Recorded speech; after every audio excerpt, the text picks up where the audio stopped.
Alright, everyone. Oh god, great start. Welcome back to another Dislyte video. Today we got patch notes. After preview video, we have patch notes for the new firework carnival.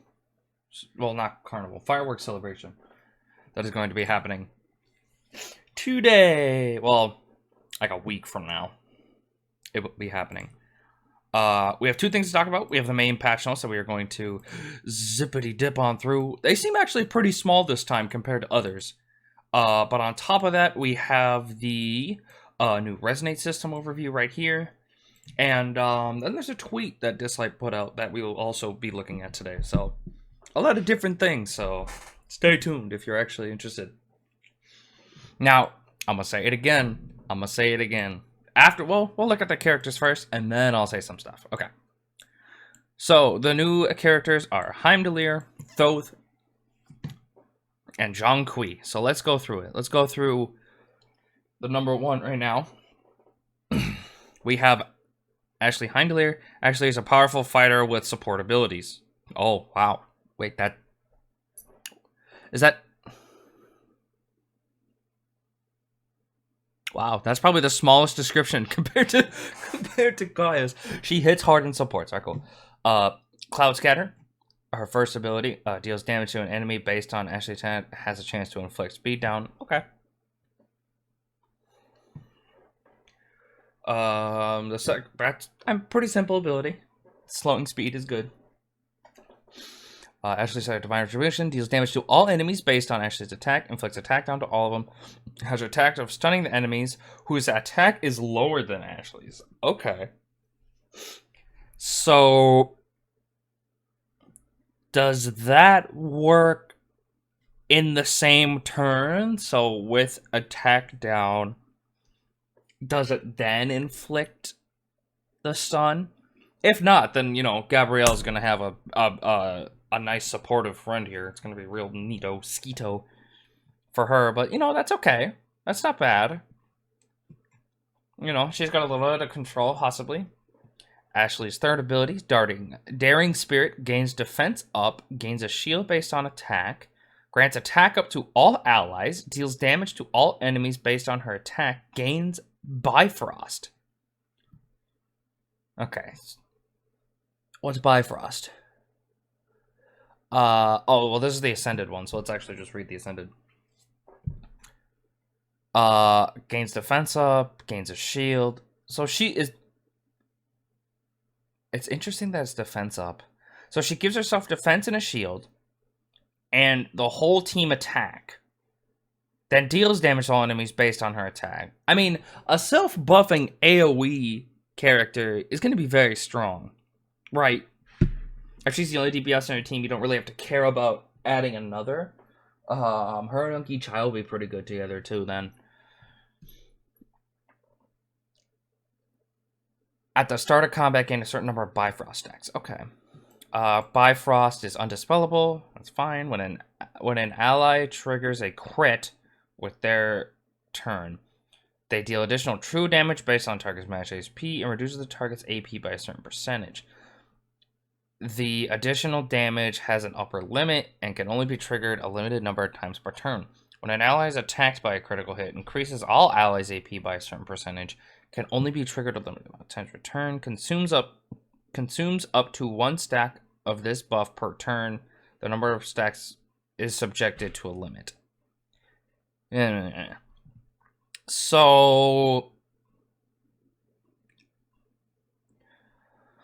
So she puts Bifrost on herself, and then when an ally crits, there's a chance it lowers AP. But if the ally is hit with a crit, then it increases their AP. Interesting. She is some weird, like, pseudo support. She's like in forms of just characters that raise just attack for the team. She's going to be better than Brynn. She's going to be better.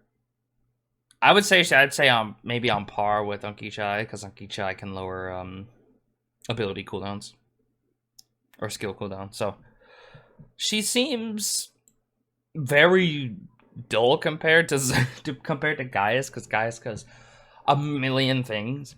But I think she'll be strong. She's got a lot of stuff here that makes her strong. I mean, she's a self-buffing AoE damage dealer, so she'll be very good there for sure.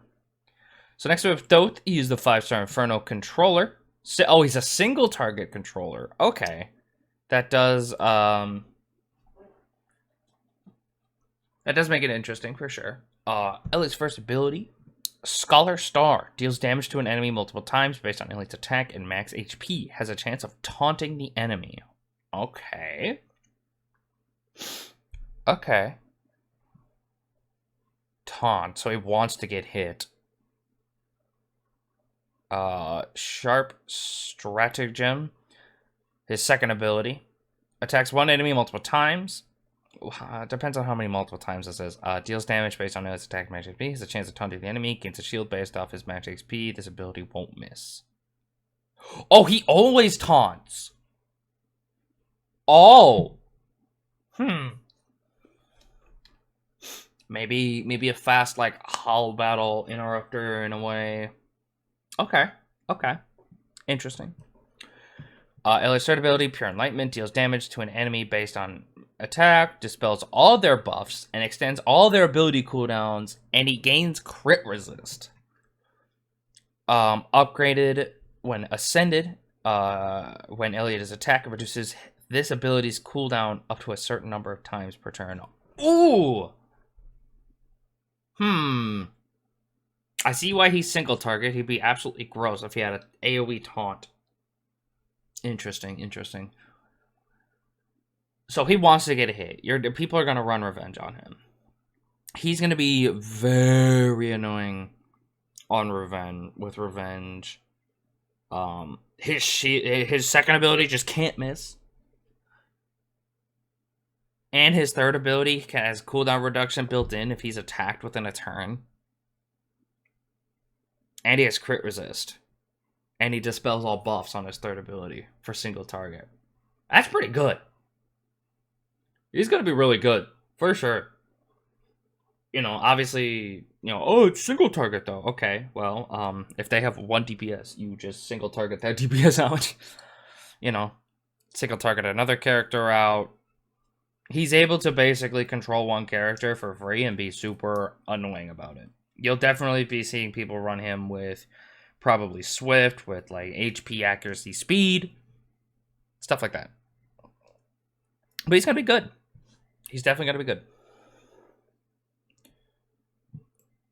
I could see him having some annoying uses in PvP for sure. I mean, even with multi-hit, you could technically run him in Fafnir. You could. Last we have Zhonghui. He's the 4-star. We saw him in... Was it Zora's story? Or was it Ophelia's story? I think it was Ophelia's story. Alright. But Zhongnan is a controller esper who excels at casting silence on enemies and acting quickly. Okay. First ability, deals damage based on attack, has a chance to silence. Alright, neat. The second ability... attacks one target multiple times. Each hit deals damage based on Zhongnan's attack. Each hit increases his HP by a certain percentage. The first hit dispels the target's buffs. So he has a single target dispel that hits multiple times. Okay. Only the first hit dispels the target's buffs. Okay. So it's not like a Loki thing where you can snap and all your buffs are gone.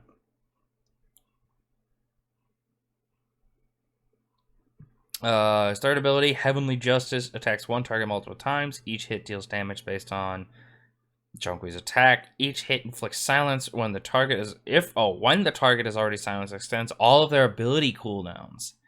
Okay, and then Ascended.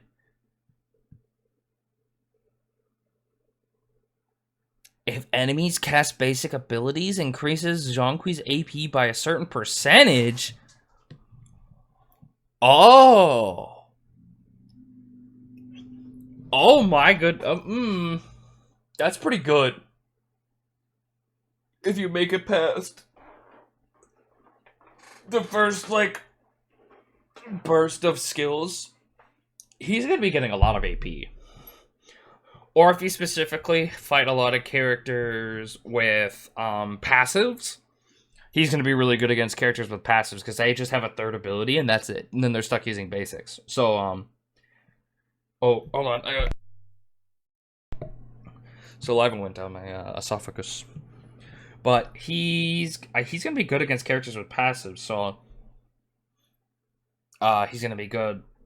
Like, he's going to be able to have a lot of... I'm not going to say good against characters with passives. I'm going to say he's going to have a lot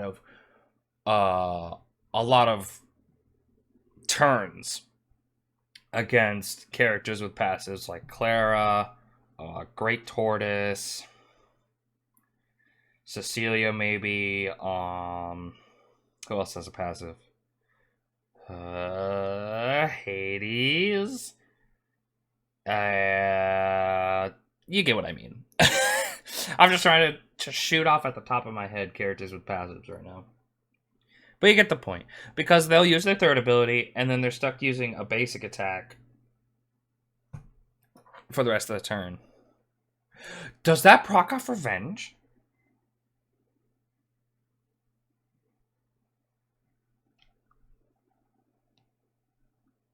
Because if that passive procs off Revenge, then he's going to be really annoying. Okay.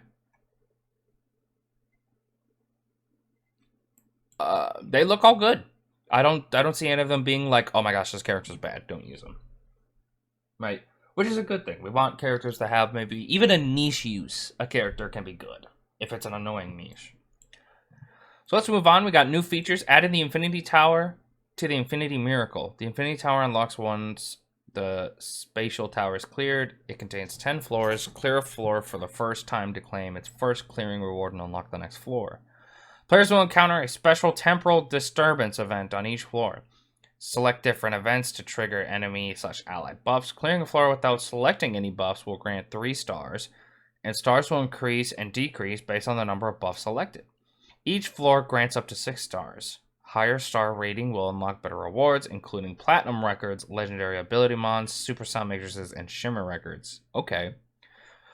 Each Infinity Tower phase resets at midnight on the 15th day of each month, after which the progress ranking and recommended formation from the previous phase will be cleared, and players will need to start over from the first floor. In addition, enemy formation and rewards for each floor may change. Okay, so this is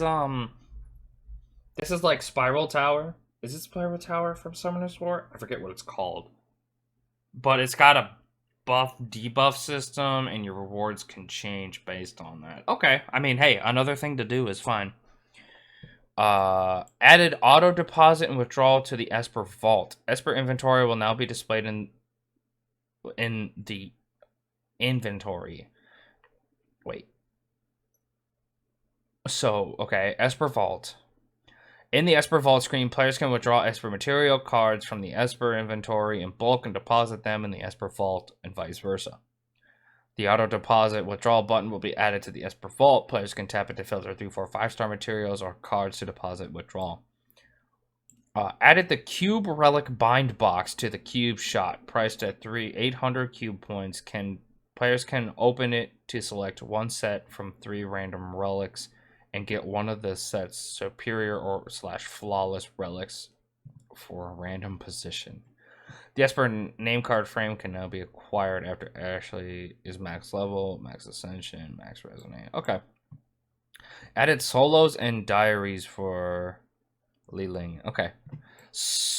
Okay, so they added inventory. They added a storage unit, which is good, so that players, if they are tempted to build every single character under the sun, they can put characters away they don't want to build, which is always a good thing. All right. The fireworks celebration, it's exactly the same as all the other Esper story, side story events like Geb and Ophelia. It's the exact same. All right. Heimdall probability up event. We know how this works. There will no longer be any probability up on gold records. The probability up is only in the super sense.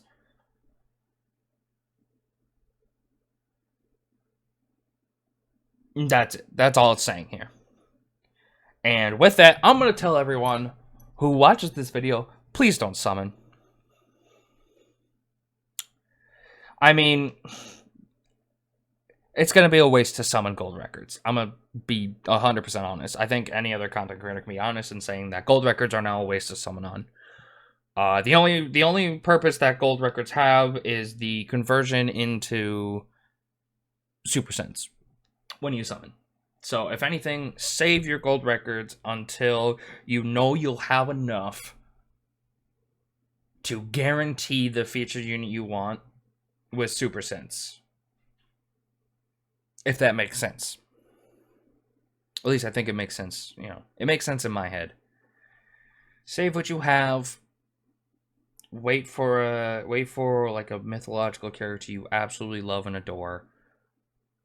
Then go crazy in the summons. Then make sure you have enough with super senses on top of that, and just save your super senses. Don't go summoning willy-nilly with them, because the summoning system is more tight and less forgiving until you have enough super sense to then fully take advantage of the benefits of it. I really think that they should just put the 10% back and have the conversion anyways, because that would make it a lot better. People would be more enticed to summon their gold records. They wouldn't be like, why should I summon? I'm not getting anything out of this except, you know, some random stuff. Like someone in the content creator Discord said, well, you know, if you summon 1,600 times, you get 16 random legendary espers. And it's like, cool, I don't want 16 random legendary espers. I want the new shiny one. That's the point of why people summon. Some do it for fodder, but there's better ways to get fodder in the game. Some do it for dupes, but your chances of getting a character you actually want to dupe for is very low, because it's like 1% for all of them. Don't summon. It's don't summon. Save up until you know you'll have enough super sound matrices to guarantee an esper you really, really want. Moving on. Recreational Tower. So this is new. Use randomly obtained espers to form the strongest team and face brand new challenges. I think this is a really cool idea because it's not reliant on your summons. So if there's a super mega OP character that, you know, you wish you had but you don't have, it's not Clara anymore, please relax everybody, then you could just hope you get it through random chance in a challenging event and see how far you go. Each challenge contains 15 floors. You can deploy randomly obtained espers to the fight. All esper projections start at tier 1, can be upgraded to tier 3. Once an esper's projection tier is upgraded, all of its attributes will be boosted. At the start of a challenge and the end of a battle, you receive some wave fragments. Wave fragments can be used to purchase esper projections or refresh products in the Esperhood shop.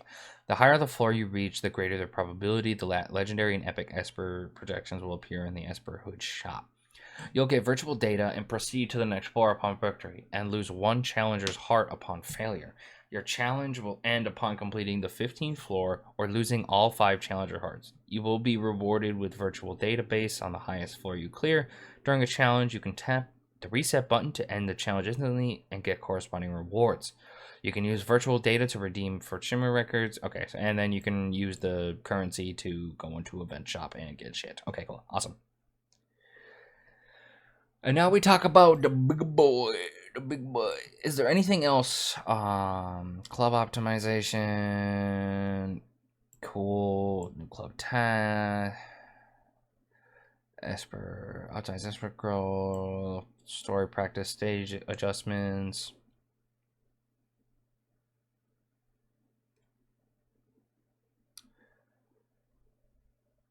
Oh, man. I mean, that sucks because it's like, okay, cool, I got 150 stamina, time to do a 10. It's just like, oh, I get to do this once. I don't think this is a good idea. Preparation room. That's for arena. I don't really care. To make a reward, claiming pays number of art cards acquired slightly adjusted. Okay, cool.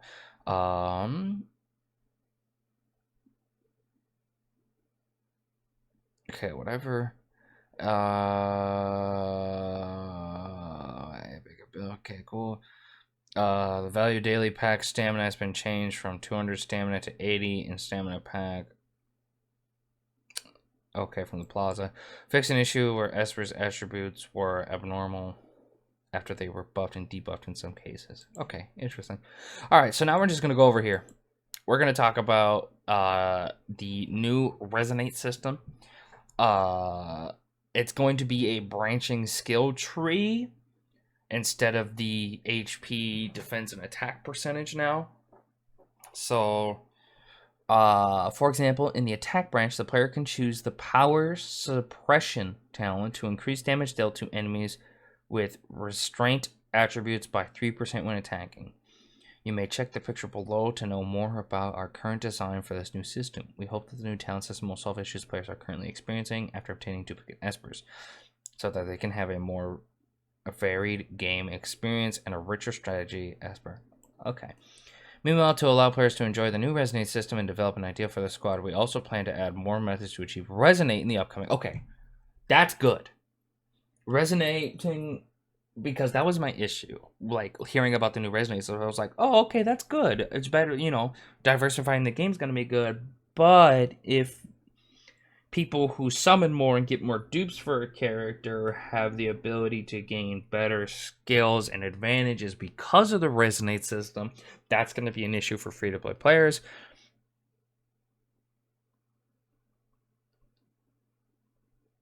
And thus causing a big power gap within the game. So them adding ways to receive Resonate outside of summons is a good thing.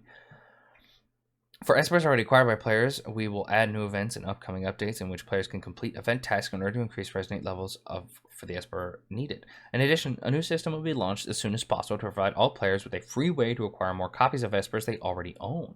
Oh, okay, so not only will there be new methods, there will be event stuff for them, and free ways to acquire more copies of espers you already own. I feel like their cop-out is going to be ripples, because there's no way they're just going to give you a character in events. If they do, that's insane. That'd be absolutely nuts if you just get to pick an Esper and be like, yep, this one. Bink, and then get a free Resonate level. Like, that'd be awesome. For Espers released in the future, we will continue to increase the number of sound matrix that can be obtained so that all players can get their hands on those Espers more easily. Good.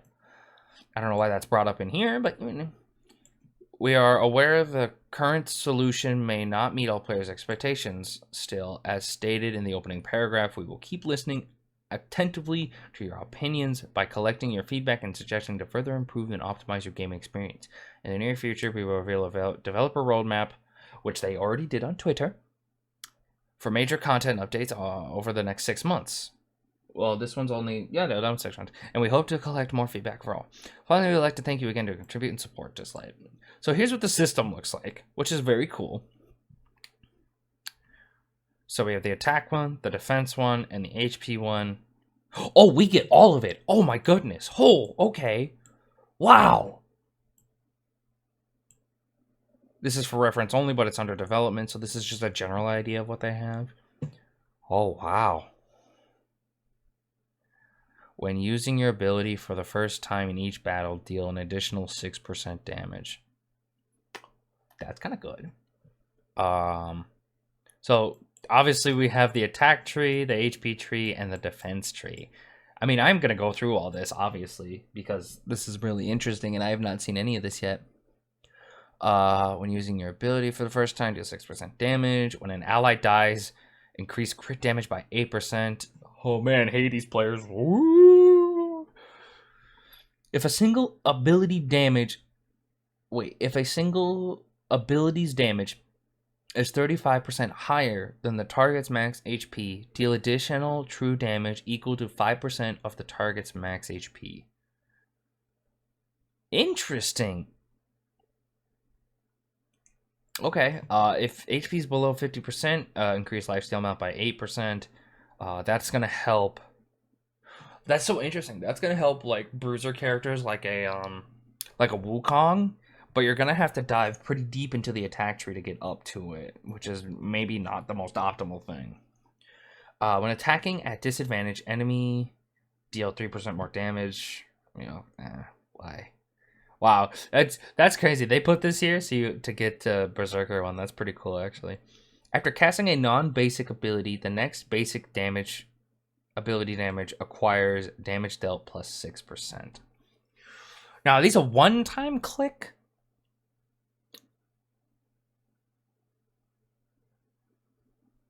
Or can you upgrade these further? Because if so, I think they could get out of control. Interesting. Rampaging Pursuit attacks a target whose HP is above 50%, does more damage. If target has more life than the Esper when attacking, can crit rate. When an enemy dies, basic attack damage plus 4%.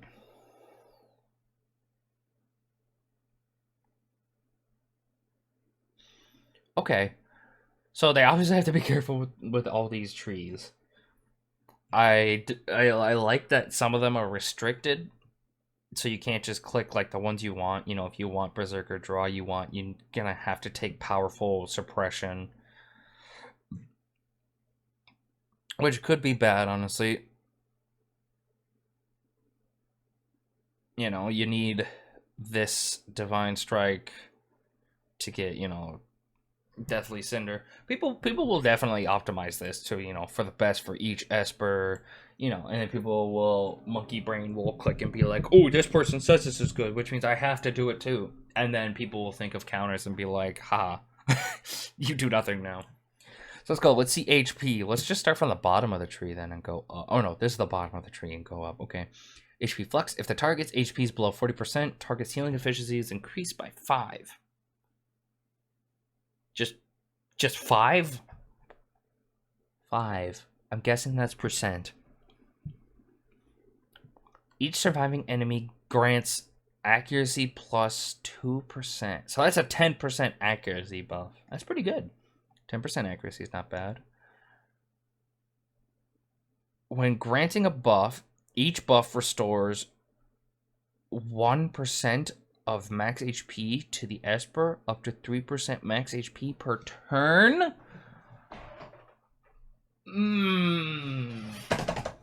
That's interesting. That's very interesting. So that means characters who double buff within a turn also heal 2% of an Esper's max HP. Interesting. Gaia's going to be able to heal a little bit now. Dahlia's going to be able to heal. Anki Chai could even heal some Espers for 2% of their max HP. Yasua can. Neith. Lauren. Or Neith will be able to because she does crit rate and she. Wow. That Law of Conjunction is going to be really powerful. Crisis Response. If HP is below 50%, all allies gain 2% damage up to 6%. Where's the extra 4% come from? Is that if multiple are below? I'm guessing it is. If the target isn't buffed, miss rate minus 15%. So if a character doesn't have buffs, they have a better chance to... I don't get this one. Wait. If the target isn't buffed, miss rate minus 15%. What does that mean exactly? Is it the Esper itself? Is it the Esper that's getting attacked? Is it the Esper if they're attacked? I don't get that one.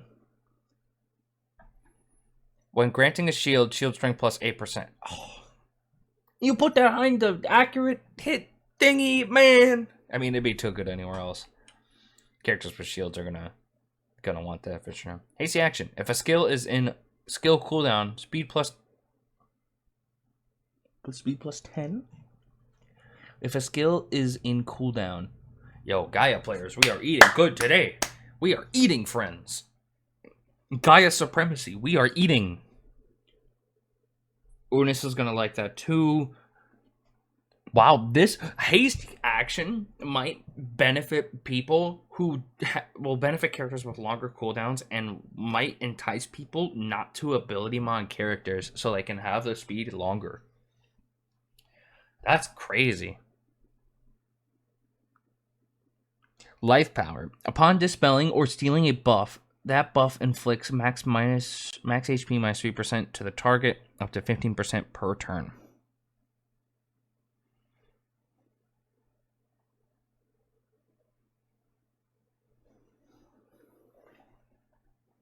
Interesting. Oh, sacrifice. When attacking, consume 5% max HP and deal true damage equal to 50% of consumed HP. Huh. So, wow. So, huh. So we have obviously some offensive abilities in HP, which makes sense. Some characters do have an HP scaling. Wow. I mean, 5% of HP. I mean, hold on. If we think about this, right? Is that just in the attack or is that per hit? Regardless, thinking. If a character has 50,000 HP and they have sacrifice, their basic or their attack will do an extra what? 2,500 damage? That's not bad. That's, it could be, that's a decent chunk of true damage. At least it's 50%. If it was 100%, just 5,000 damage, just boom. Can you think of like a Sally going in, just be like, haha, you're in danger. Bam, just nuke. Is it once or is it per hit? Because that also matters. Because if it's per hit, then Sally gonna drop a 7,500 damage bomb. we'll obviously have to see.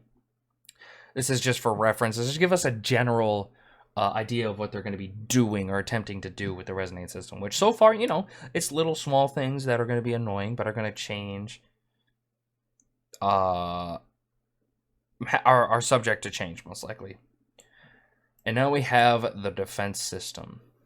So we will start in the front and go to the back. Shield Slam. When attacking, if defense is higher than the target's, deal plus 2% damage. Okay. When attacked by a critical hit, damage taken is reduced by 2%. That's decent. If HP is below 30%, healing received and shield strength plus 5%. It's pretty good. Force field, debuffed allies resist plus 5% up to 15. So if an ally already has a debuff, they get 5% per debuff up to 15. At that point, if you already have 3 on you, then you're just out of luck. Upon killing an enemy, restores HP equal to 5. 8, is that 5? 6? 6% of max HP. Wow. This might be like what is needed for defense scaling characters to shine. I mean, I've only read the first 5 and I can see a lot of defensive characters like Great Tortoise, Barden. His name's not Barden. 3-star shield man. White hair. And Dozer. They could be characters that really could come shining through as like crazy solid hitters. When gaining the first turn in each battle, damage taken minus 4%. Shielded allies basic. Shielded allies basic defense plus 5% up to 15. Immobilize allied espers gain 5 speed up to 15. So that'll be characters that, you know, so that's like a, so this is like baby divine relic set, which is okay. Godmother gonna love this, but how deep you gonna go into defense for her for it, you know? Field of Thorns. If attacking an enemy while not in one's own turn, damage plus 4%.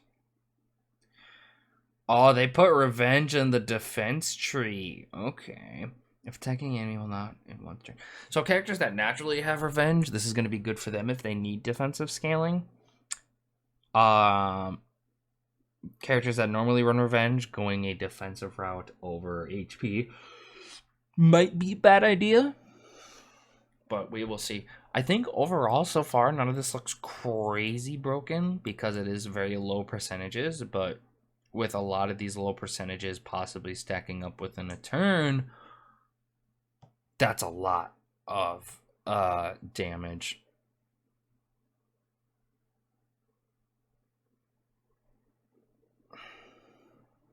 But I think this looks pretty okay.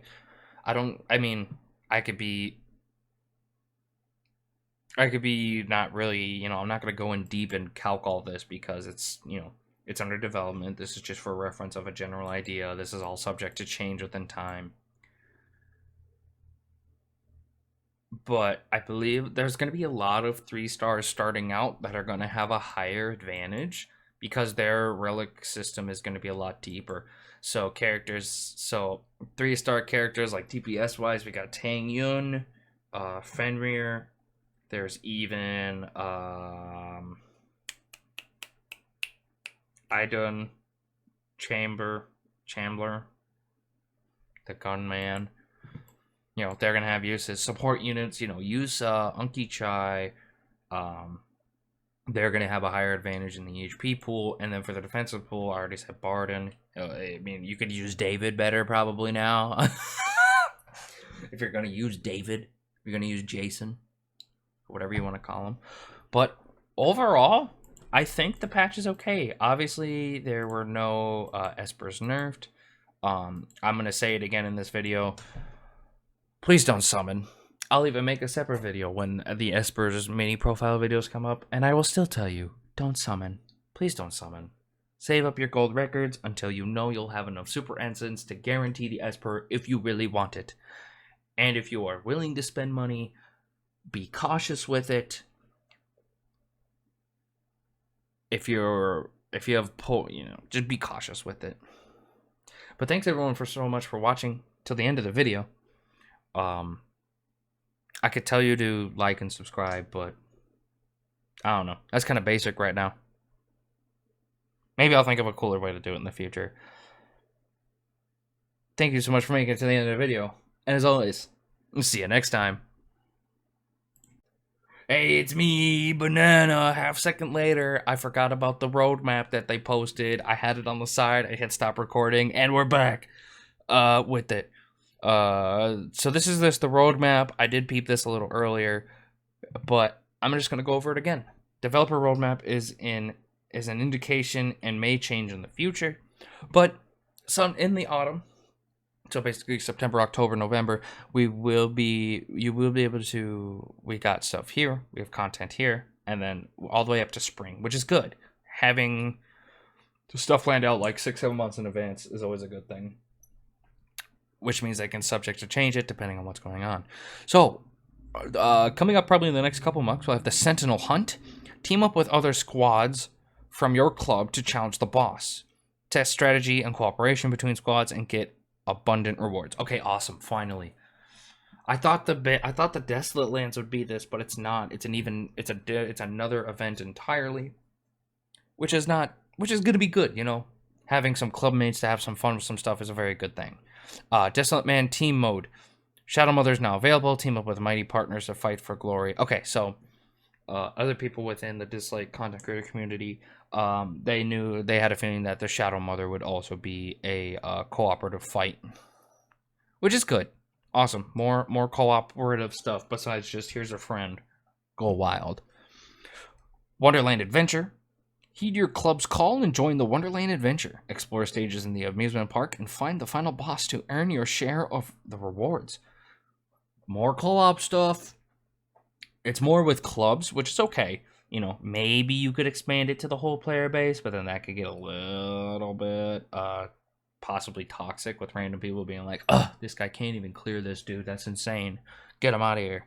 Stuff like that. Upgraded story mode and more immersive story experience plus new animation technology that truly brings the characters to life. Cool. Maybe they're not using After Effects. No, I'm kidding. They can use After Effects. I don't mind it. It's not bad. And then in spring, so come next year, 2023, there will be brand new Pantheon of Gods and are ready to share exciting new stories with us. So roadmaps are always nice. It gives us a general idea. These are bound to change. I like that it's kind of vague, so it's not being like, hey, look at these characters are coming out here, so, you know, save up, because obviously that, you know, that ruins the you know, them summoning pretty soon and can hurt them sooner. But honestly, I think this roadmap's pretty good. Cooperative content with Sentinel Hunt, cooperative content with Shade Mother, cooperative content with Wonderland, more stories and, you know, bringing the characters more to life, and new Pantheons, which people have already been asking for.